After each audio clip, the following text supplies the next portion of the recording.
Everyone, welcome back to my channel Marilyn blogs. এখানে হচ্ছে আজকে প্রথমবারের মতো আমি টাক রান্না করব। এটা হচ্ছে টাক, যেটা কেটে রাখা হয়, সেটা এনেছি। তো আসলে আমি জীবনে কোনোদিন হাঁসের মাংস খাইনি। জুলিয়ান, তুমি খেয়েছো?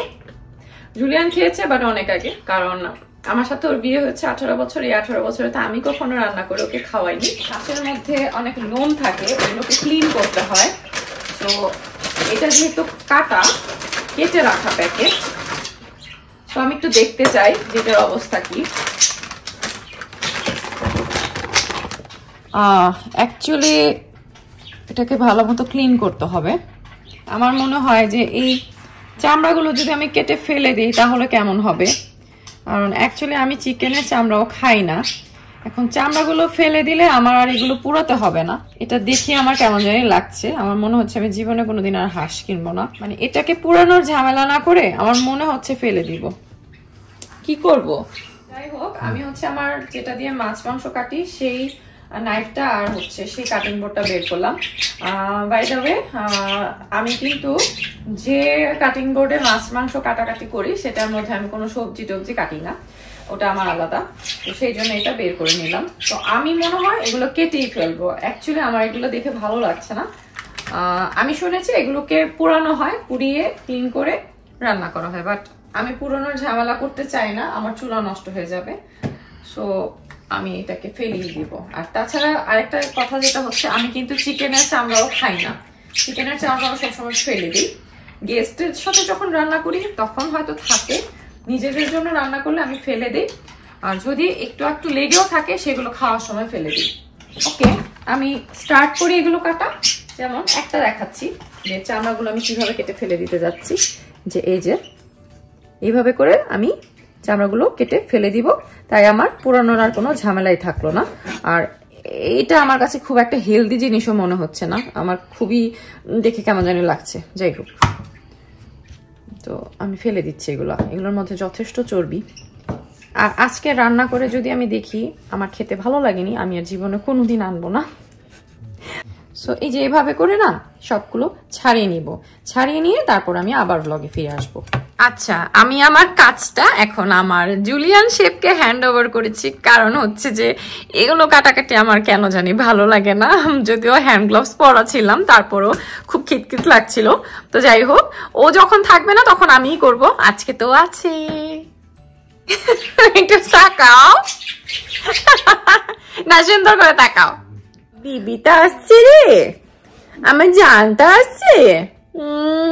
চুমু দাও না বাবা, একটা চুমু দাও না, একটা চুমু। চুমুই দিতে চায় না। মাংস পরিষ্কার করা শেষ। মাংসর যেহেতু চর্বি চামড়া সবকিছু ফেলে দিয়েছি, সেই জন্য খুবই অল্প হয়ে গেছে, বাট কোনো সমস্যা নেই। যেহেতু প্রথমবার রান্না করব, কেমন হবে খেতে কিছুই জানি না।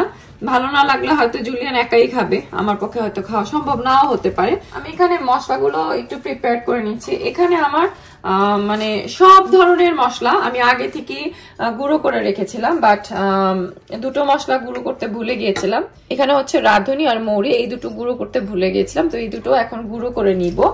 আর এখানে আস্ত গরম মশলা রেডি করে নিয়েছি। এখানে লবঙ্গ, এলাচ, দারচিনি, শুকনা মরিচ, তারপর যে তেজপাতা, এগুলো আমি রেডি করে রেখেছি। আর এখানে গুঁড়া মশলা। এখানে আমরা সচরাচর যে মশলাগুলো ইউজ করি, আমি একটু পাপরিকা পাউডার ইউজ করেছি কালারের জন্য, ধনিয়া, জিরা, তারপর হলুদ, মরিচের গুঁড়া, এগুলো। আর এই উপরে একটু কারি পাউডার অ্যাড করেছি। পেঁয়াজটা কেটে রেখেছি। এখানে কিছু পেঁয়াজ এরকম স্লাইস করা অবস্থায় দিব, আর যদি লাগে আর একটু পেঁয়াজ যেটা করব একটুখানি পেস্ট করে দিব। তো এখন পেঁয়াজটা একটু পেস্ট করব, আর আদা রসুন তো দিবই। এগুলো প্রিপেয়ার করে তারপর আবার ফিরে আসছি। আচ্ছা, মৌরিটা আর রাঁধুনিটা একটুখানি অল্প ভেজে নিয়েছি, টেলে নিয়েছি আর কি। সো এটাকে এখন এই শিলপাটা দিয়ে একটু ভালো মতো পাউডার বানিয়ে নিব। আর এই শিলপাটাটা দেশে থেকে এনেছি, যদিও আমি এর থেকে বড় সাইজের চেয়েছিলাম, বাট খুবই ছোট, এটা দিয়ে বাটতে আসলে আমার খুবই অসুবিধা হয়। তো আমি যদি এখানে পেতাম তাহলে আমি বড় সাইজের একটা কিনতাম, বাট এখানে তো পাওয়া যায় না, আর আমাদের আর বাংলাদেশে যাওয়া হবে না। সো এটা দিয়ে আসলে কষ্ট হয়। এরকম অল্প একটু মশলা বাটা কোনো সমস্যা হয় না। তো এর আগে যখন বাসায় গেস্ট এসেছে তখন এটার মধ্যে অনেক কিছু বেটেছি আমি, খুবই কষ্ট হয়েছে শেষ পর্যন্ত আর কি, খুবই অধৈর্য হয়ে গিয়েছিলাম। যেমন পেঁয়াজ বাটা করতে খুবই কষ্ট হয়েছিল, তারপর রোস্টের জন্য কাজু বাদাম ম্যাশ করেছিলাম, এটার মধ্যে বেটেছিলাম, তো ওগুলো চারপাশ দিয়ে পড়ে যাচ্ছিল, খুবই ম্যাসি হয়ে যাচ্ছিল, খুবই সমস্যা হচ্ছিল, কারণ স্পেস খুব কম। তো আমি আসলে আরেকটু বড় সাইজের কথা বলেছিলাম, 3 জন একসাথে গিয়েছিলাম, আনলে আর কি এবারই আনা যেত, এরপরে কখনো আর 3 জন একসাথে তো যাওয়া হবে না, সেই জন্য আর কোনোদিন আনাও হবে না। কারণ এরপর যদি বাংলাদেশে যায় জুলিয়ান একাই যাবে, আমার আর অর্করা সহজে যাওয়া হবে না। জুলিয়ান একা একা হয়তো বা এত বড় সাইজের শিল্পাটা আনতেও পারবে না, কারণ এটা অনেক ওজন। আমরা আনতে পারতাম, আমাদের সাথে 3 জনে আমাদের অনেক ওজন ছিল। তো এখন হচ্ছে আমি এটাকে আধা ঘন্টা সব মশলা মাখিয়ে ম্যারিনেট করে রাখবো। তোমাদেরকে দেখিয়ে দিচ্ছি যে আমি এখানে এখন কি কি মশলা দিব। হাঁসের পরিমাণ খুবই কম, খুব বেশি না, বাট হাঁস রান্না করাতে একটু মশলা বেশি লাগে, আমি এটা জানি। সবার শুরুতে আমি হচ্ছে এখানে একটু লবণ দিয়ে দিব। লবণটা অবশ্যই কম হলে পরে অ্যাড করে নিব, আপাতত এটুকুই লবণ দিব। তারপর দেব হচ্ছে এখানে আদা বাটা। আদা বাটা দিয়েছি 1.5 টেবিল চামচ। রসুন বাটা দিব হচ্ছে 2 টেবিল চামচ। কিছুটা পেঁয়াজ বাটা অ্যাড করে দিলাম। তারপর এখানে দিয়ে দিব কিছুটা পেঁয়াজ কুচি। সো এখানে রেখেছিলাম গুঁড়ো মশলা, এগুলো সবটুকু দিয়ে দিব। এরপরে আস্ত গরম মশলা আছে এখানে, এগুলো সবগুলো দিয়ে দিব। তো তারপর হচ্ছে এখানে সমস্ত গরম মশলা আমি ফাঁকি করে রেখেছি, এগুলো দিয়ে দিব সবটুকু।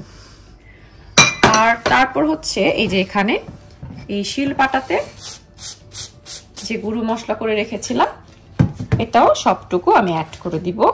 তো লাস্টে আমি জানি অনেকে হয়তো এই জিনিসটা দেয় না, বাট আমার মনে হলো আমি একটু দিব, একটুখানি টমেটো কুচি করে আমি দিব, না দিলেও হয়, এটা অপশনাল। সো এটুকু অ্যাড করে দিলাম, বেশি না। তো এখন দেখো এখানে সবকিছু দেওয়া হয়ে গেছে, এখন এটাকে ভালো মতো মাখিয়ে নিব, খুবই ভালো মতো একদম ঘষে ঘষে মাখিয়ে নিব, যেন একদম মাংসের ভিতর পর্যন্ত মশলাগুলো যায়। এটা যেন খুব ভালো মতো ম্যারিনেট হয়, সেই জন্য এটা খুব ভালো মতো মাখিয়ে নিচ্ছি। একটা খুব সুন্দর স্মেল বের হচ্ছে, মানে মশলার যে স্মেলটা খুব সুন্দর করে বের হচ্ছে। তো মাখানোর পর আমার যেটা মনে হয়েছে যে বাকি যে পেঁয়াজ বাটা আছে আমি এটাও অ্যাড করে দিব। ভালো মতো মাখিয়ে এটাকে আধা ঘন্টার জন্য রেখে দিব। তো আমার মনে হয় আধা ঘন্টা পরে আমার অর্ক স্কুল থেকে চলে আসবে। তো অর্ক আসার পরে হচ্ছে এটাতে আমি একটু তেল অ্যাড করব, তখন সরিষার তেল দিব আর কিছুটা ভেজিটেবল অয়েল দিব, এরপর চুলায় বসিয়ে দিব। তো তারপর ঠিক আধা ঘন্টা পরে তোমাদের সাথে ফিরে আসবো। দিয়ে দিব সরিষার তেল, সামান্য একটু ভেজিটেবল অয়েল মিক্স করব, খুব বেশি না। মিক্স করে আমি হচ্ছে এখন চুলাটা অন করে দিব। মাংসটাকে ভালো মতো কষিয়ে নিব। মাংসটা যখন ভালো মতো কষা হয়ে যাবে 10-15 মিনিট ধরে কষাবো, তারপর হচ্ছে ঢাকনা দিয়ে ঢেকে দিব। তো এভাবে করে প্রায় 1.5 থেকে 2 ঘন্টা যাবত আমি এই মাংসটাকে রান্না করেছি, আর মাঝখানে ঢাকনা খুলে একটু নেড়ে চেড়ে দিয়েছিলাম। আর এই তো এখন দেখতে পাচ্ছ যে মাংসটা একটু তেলের উপর উঠেছে। এই পর্যায়ে হচ্ছে আমি কিছু পেঁয়াজ বেরেস্তা অ্যাড করেছি। আর পেঁয়াজ বেরেস্তাটা কিন্তু আমি বাসায় বানাইনি, এটা হচ্ছে সুপার মার্কেট থেকে কিনে নিয়ে এসেছিলাম। আর দেখতে পাচ্ছ যে মাংসটাতে কিন্তু তেলের পরিমাণ খুব কম লাগছে, কারণ হচ্ছে যে আমি চর্বি আর চামড়া সব কিছু ফেলে দিয়েছি, আর তার উপর হচ্ছে আমি তেলও কিন্তু খুব বেশি অ্যাড করিনি। আর মাংসটা যখন একদম শেষ পর্যায়ে চলে এসেছে রান্না করাটা, সেই পর্যায়ে আমি একটা বাগার দিয়েছি। তো বাগারটা দিয়েছি একটু তেলের মধ্যে পেঁয়াজ কুচি, রসুন আর হচ্ছে কাঁচামরিচ দিয়ে। তো রান্নাটা কিন্তু প্রায় শেষ, এখন দেখতে পাচ্ছ যে একটু তেল তেল দেখা যাচ্ছে। সো রান্নাটা শেষ করে এখন হচ্ছে একটু সার্ভ করে নিচ্ছি। আর ফার্স্টে মনে হয়েছিল মাংস অনেক কম, বাট পরে দেখা গেছে মশলা টশলা সব কিছুতে রান্না করার পরে খুব পরিমাণে অল্পও লাগেনি। আর আমরা তো দুজনই খাবো, আমাদের দুজনের জন্য এটা ইনাফ।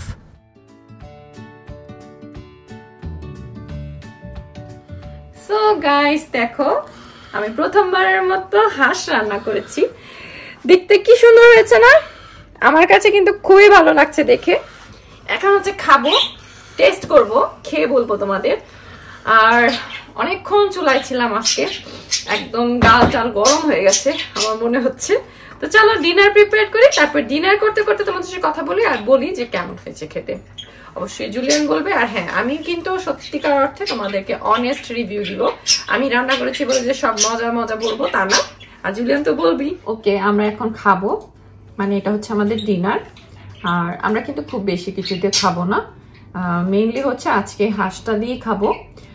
তো হাঁসটা খেতে কেমন অবশ্যই তোমাদের টেস্ট করে বলবো। তার আগে হচ্ছে ভাতটা নিয়ে নিচ্ছি। আর হ্যাঁ, আমাদের কিন্তু এখানে আমরা জাপানিজ রাইসই বেশি খাই, স্টিকি রাইস যেটা। আর বিশ্বাস করো, অনেকেই হয়তো ভাববে স্টিকি রাইস খেতে কেমন, ফার্স্টে সবাই এরকম মনে করে, বাট আমাদের শুরু থেকে এই স্টিকি রাইস খুবই পছন্দ। সো ফার্স্ট টাইম আমার হাঁস রান্না। আমি না এত সবাইকে আসলে খাবার সার্ভ করতে খুব একটা স্বাচ্ছন্দ্য বোধ করি না। আমার কাছে মনে হয় যে যার যতটুকু দরকার সে ততটুকু নিয়ে খেলে আমার জন্য ভালো। এই জিনিসটা আমি খুবই কাঁচা, রান্না করে দিতে পারবো, সবকিছু করে দিতে পারবো, কিন্তু এই জিনিসটা করতে আমার কেমন একটু জানি লাগে, পারি না আর কি। যাই হোক, এখন হচ্ছে খাবো তাদাকিমাস। তো এটা কাঁচামরিচ, কাঁচামরিচটা খাবো না, আমি খুব বেশি ঝাল খেতে পারি না। বাট আজকে আমি হাঁসে বেশ ঝাল দিয়েছি, আমার একটু ভয়ও লাগছে খেতে। আমি প্রথমবার খাচ্ছি হাঁস। ডাক ডাক মিট, আমার কোনো গন্ধ লাগছে না, ডাক মিট ভালো হয়েছে। হ্যাঁ, তোমার কি তেমন হয় না? খুবই ভালো হয়েছে। আসলে কোনো গন্ধ নেই, বিশ্বাস করো। হয়তো গন্ধ থাকতো যদি কিনা আমি চামড়া সহকারে রান্না করতাম, বাট একটা প্রবলেম হয়েছে, আমার কাছে টেস্টি লাগছে খুবই, কিন্তু আমার কাছে একটু ঝাল লাগছে। আর নেক্সট টাইম আমি পেঁয়াজ বাটাটা আর একটু কম ইউজ করব, কারণ জাপানের পেঁয়াজগুলো না একটু মিষ্টি হয়। বেশি পেঁয়াজ বাটা ইউজ করলে যেটা হয় যে একটু মিষ্টি মিষ্টি একটা ভাব আসে। সো অনেক বেশি মিষ্টি না, বাট পেঁয়াজের যে একটা মিষ্টি ভাব ওইটা আমার কাছে একটু ফিল হচ্ছে। তো নেক্সট টাইম আমি হয়তো পেঁয়াজ বাটাটা কম ইউজ করে পেঁয়াজ বেরেস্তাটা বেশি ইউজ করব। বাট বিশ্বাস করো অনেক মজা হয়েছে, বাট একটু বেশি ঝাল হয়ে গেছে Julian. I am so sorry. চমৎকার হয়েছে তুমি। তো অনেক মজা হয়েছে, অনেক ঝালও হয়েছে। সো ঝাল খেতে খেতে এত কথা বলতে পারবো না। আজকের মতো ব্লগটা এখানেই শেষ করব। সবাই ভালো থাকবে, নিরাপদে থাকবে। খুব শীঘ্রই আবার নতুন কোনো ব্লগ নিয়ে আসবো। তো আজকের মতো tata, bye bye, good night.